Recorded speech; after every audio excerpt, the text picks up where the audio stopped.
I'm going to be talking to Thomas Lukaszuk, who's the organizer of the Forever Canadian movement, which is just, according to my social media feeds, off the charts. So, welcome to the interview, Thomas.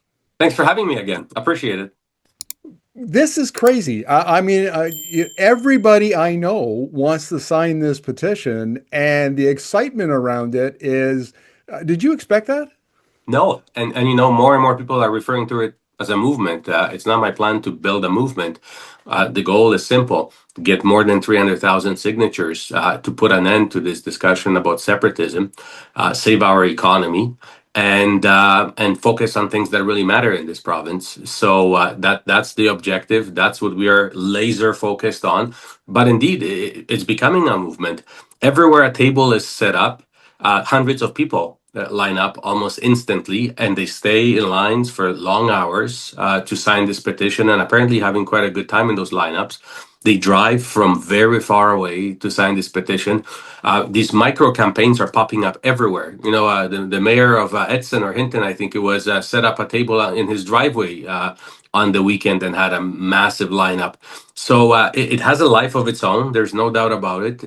We still need more signature collectors. We have about 3,000 now. We need to have about 6,500 to reach that magic mark of 300,000 signatures.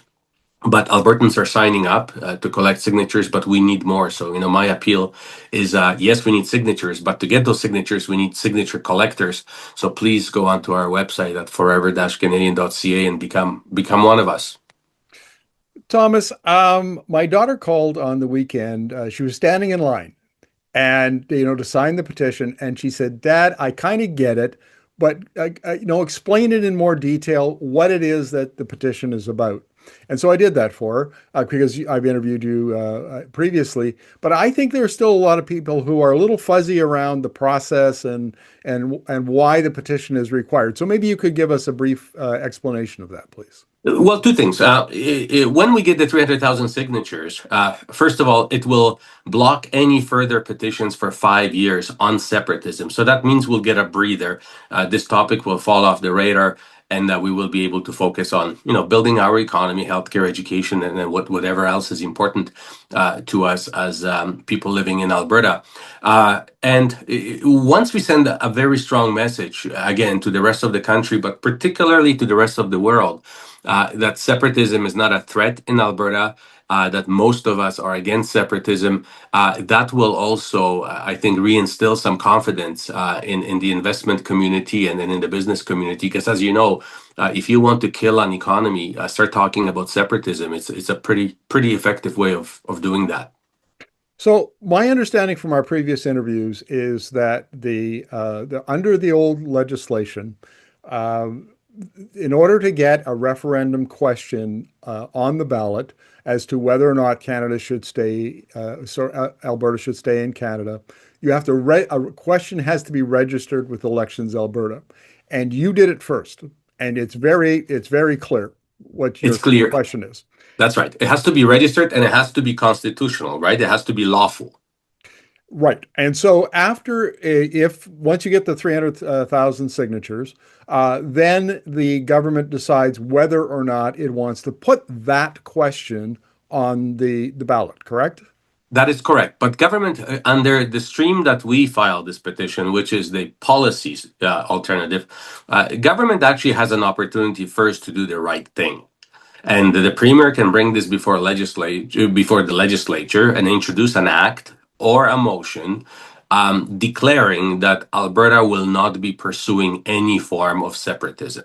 And that definitive piece of legislation or a motion would put a bullet in the whole idea of separatism. Because right now, as you know, the messaging is very ambiguous from our government. But if the premier doesn't want to put a question like this before the legislature, then yes, referendum will be the next step. Now, let's talk about the Alberta Prosperity Project because this is the separatist folks, and you kind of caught them flat-footed by getting to Elections Alberta first. So they did follow up, and they have their own question that they wanted to have registered. And Elections Alberta said, "Hey, this may not be constitutional, your question, so we want to refer it to a judge for a review." And then the Alberta Prosperity Project challenged that decision in court. Have I got that correct? You got that perfectly correct. So what happened was this: Premier Smith, about 2 months ago, amended the act, the Citizens Initiative Act, and it was obvious that she was doing it with separatists in mind, lowering the number of signatures, extending the time period during which you collect the signatures, easing off on fundraising rules. But she made one more rule, which I think she's regretting now.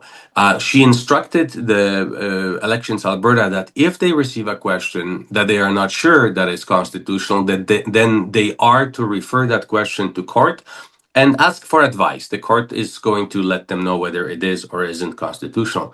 So when separatists filed their question, Elections Alberta had a concern with that question, and indeed did that. They transferred this question to courts, and courts will be ruling on whether it is or isn't constitutional. So this matter now is before court, and it seems like the judge has concerns with their question, particularly as it pertains to First Nation treaties, because as you know, First Nation treaties sort of transcend provincial boundaries. They go into BC, Northwest Territories, Yukon, Alberta, Saskatchewan. So that issue would have to be resolved. Plus, treaties, bestow certain rights on our First Nations. How would that be resolved? So that's one. But for your listeners and viewers, the court is also interested. How would this impact industry? Mineral rights, for example. We talk about oil and gas a lot, and so we should, important industry. But there's another one, agriculture. How would farmers ship their goods to foreign countries with no port access, with no rail access, with no boxcars, because that's all federal? What inspection agencies would be inspecting, meat? Those are things that the courts want to review and see if it is or it isn't constitutional. Let's talk about the Alberta Prosperity Project's question, because I see the court's problem with this. So here it is. Do you agree that the province of Alberta shall become a sovereign country and cease to be a province in Canada? It's kind of a leading question. It is. And first of all, the definition of sovereign uh, is very ambiguous, as the court pointed out, because the premier is talking about sovereign Alberta within Canada. So what does sovereign mean? I joke about it. It's like saying I'm single within my marriage. You can't have both sovereign or within Canada. Now, separatists are using the word sovereign as if it was a separate country, not within Canada.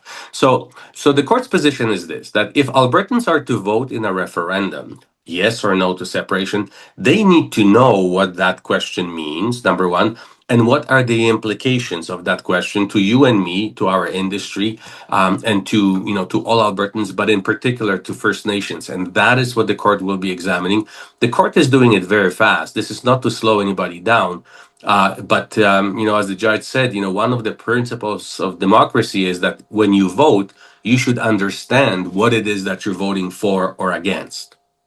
Right. And so apparently the court will reconvene in November. The Alberta Prosperity Project was a little annoyed with that because they see the momentum that you've got, and they want to be out collecting signatures too, and they can't until this issue is resolved. So it looks like they may not get approval. If they get approval, it might not happen until the winter time, which is not a great time to be out collecting signatures in Alberta.